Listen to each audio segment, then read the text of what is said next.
नमस्कार शेतकरी मित्रांनो, मी योगी पाटील तुमचं कृषीप्रधान यूट्यूब चॅनलवरती स्वागत करीत आहे. शेतकरी मित्रांनो, आज आपण या व्हिडिओच्या माध्यमातून PM किसानमध्ये नवीन रजिस्ट्रेशन कसं करायचं याची सविस्तर माहिती जाणून घेणार आहोत.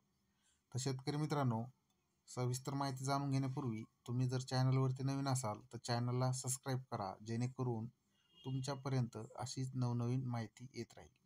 तर शेतकरी मित्रांनो, आपल्याला नवीन फार्मर रजिस्ट्रेशन करण्यासाठी आपल्याला PM किसानची साईट ओपन करायची आहे. सर्वप्रथम तुमच्या गुगल क्रोमवरती तुम्हाला अशा प्रकारे एक वेबसाईट टाकायची आहे, pmkisan.goin.in. अशी साईट टाकल्याच्या नंतर तुमच्यासमोर असा डॅशबोर्ड ओपन होईल. डॅशबोर्ड ओपन झाल्याच्या नंतर आपल्याला खाली यायचं आहे.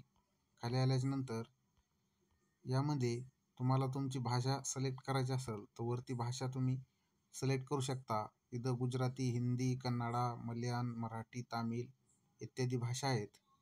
आपल्याला जी भाषा सिलेक्ट करायची आहे ती तुम्ही भाषा सिलेक्ट करू शकता.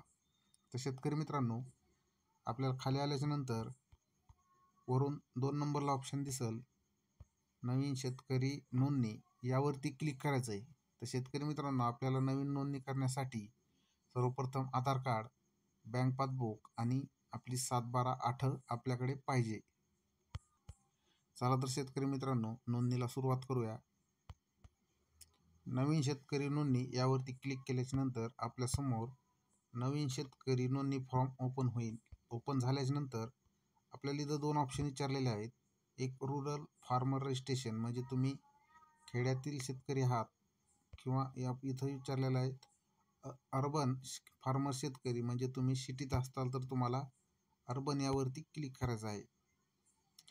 खाली आपल्याला विचारलेलं आहे आधार क्रमांक नोंदवा. 1 नंबरच्या ऑप्शनमध्ये तुम्हाला तुमचा आधार क्रमांक टाकायचा आहे. आधार क्रमांक टाकून झाल्याच्या नंतर तुम्हाला तुमचा मोबाईल नंबर यामध्ये टाकायचा आहे. मोबाईल नंबर टाकल्याच्या नंतर आपल्याला आपलं राज्य निवडायचं आहे. तुमचं राज्य निवडून झाल्याच्या नंतर आपल्याला हा कॅप्चर कोड आहे, हा कॅप्चर कोड यामध्ये टाकायचा आहे जशाचे तसा. कॅप्चर कोड टाकून झाल्याच्या नंतर खाली तुमच्यासमोर निळ्या अक्षरामध्ये एक बघू शकता, निळ्या पट्टीमध्ये गेट OTP यावरती आपल्याला क्लिक करायचं आहे. क्लिक केल्याच्या नंतर काही वेळात आपल्या मोबाईलवर OTP येईल. यासाठी आपल्या आधारला मोबाईल नंबर लिंक असणं गरजेचं आहे. काही वेळात OTP आल्याच्या नंतर आपल्याला यावरती पुन्हा असा खाली कॅप्चर कोड इथं टाकायचा आहे. हा कॅप्चर कोड या बॉक्समध्ये टाकून शोधावरती क्लिक करायचा आहे. आपल्याला OTP आल्याच्या नंतर OTP या बॉक्समध्ये टाकून झाल्याच्या नंतर पुन्हा आपल्याला असा कॅप्चर कोड खाली दाखवला जाईल.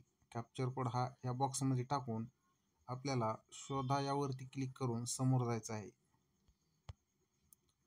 मोबाईल नंबरचा OTP झाल्याच्या नंतर काही वेळात आपल्याला आपल्या आधार कार्डवर OTP येईल आणि इथं आपल्याला व्हेरीफाय OTP यावरती क्लिक करायचं आहे. यावरती क्लिक केल्याच्या नंतर आपल्यासमोर काही वेळात नवीन डॅशबोर्ड ओपन होईल. नवीन डॅशबोर्ड ओपन झाल्याच्या नंतर इथं तुमचं राज्य ऑटोमॅटिक येऊन जाईल. त्याआधी तुम्हाला त्याच्या खाली तुमचा जिल्हा निवडायचा आहे. जिल्हा निवडून झाल्याच्या नंतर त्यामध्ये तुम्हाला उपविभाग निवडायचा आहे, म्हणजे तुमचा तालुका. तालुका निवडल्याच्या नंतर तुम्हाला पुन्हा तालुका निवडायचा आहे. तुमच्या गावाचे नाव निवडायचे आहे. गावाचे नाव निवडून झाल्याच्या नंतर तुमचं नाव ऑटोमॅटिक येईल.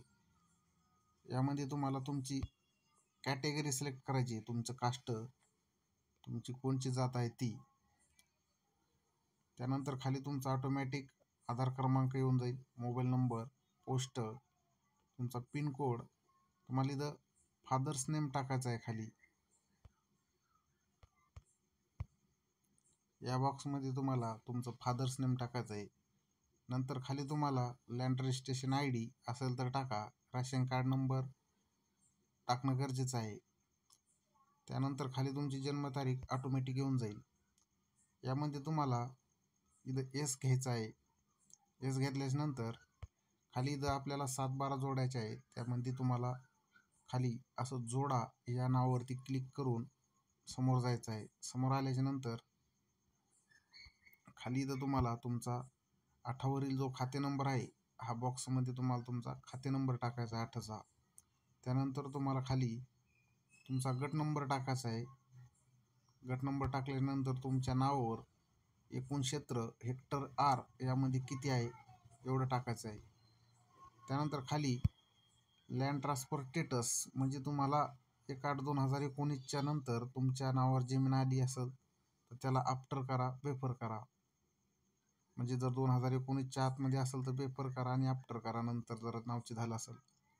त्यानंतर इथं खाली आपल्याला लँड ट्रान्सफर डिटेल्स असं विचारलेलं आहे. यामध्ये इथं आपल्याला कोणाकडून आपली जमीन आपल्याला आलेली आहे, आपण विकत घेतली आहे की आपल्या वडिलाकडून आपल्याला आलेली आहेत, किंवा याच्यामध्ये तुम्हाला ते निवडायचं आहे.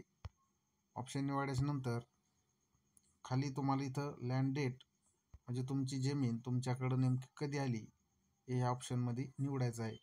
निवडल्याच्या नंतर जोडा यावरती क्लिक करा. यावर क्लिक केल्याच्या नंतर यामध्ये तुमची 7/12ची संपूर्ण माहिती येऊन जाईल. आल्याच्या नंतर खाली इथं तुम्हाला क्लोज फाईल यावरती तुमची 7/12 तुम्हाला अपलोड करून सेव्ह यावरती क्लिक करायचं आहे. यावरती क्लिक केल्याच्या नंतर काही वेळात तुमचे PM किसानचे रजिस्ट्रेशन होऊन जाईल आणि तुम्हाला अप्रूव्हल यायला कमीत कमी 15 ते 20 दिवस लागतील. तर शेतकरी मित्रांनो, तुम्हाला हा व्हिडिओ कसा वाटला कमेंटमध्ये नक्की सांगा. आणि आमच्या चॅनलवरती नवीन असाल तर चॅनलला सबस्क्राईब करा, जेणेकरून तुमच्यापर्यंत अशीच नवनवीन माहिती येत राहील. आणि व्हिडिओला लाईक शेअर करा, जेणेकरून तो नवीन शेतकऱ्यापर्यंत पोहोचेल. तर शेतकरी मित्रांनो, पुन्हा भेटूया अशाच नवीन एका व्हिडिओमध्ये. तोपर्यंत जय जवान जय किसान.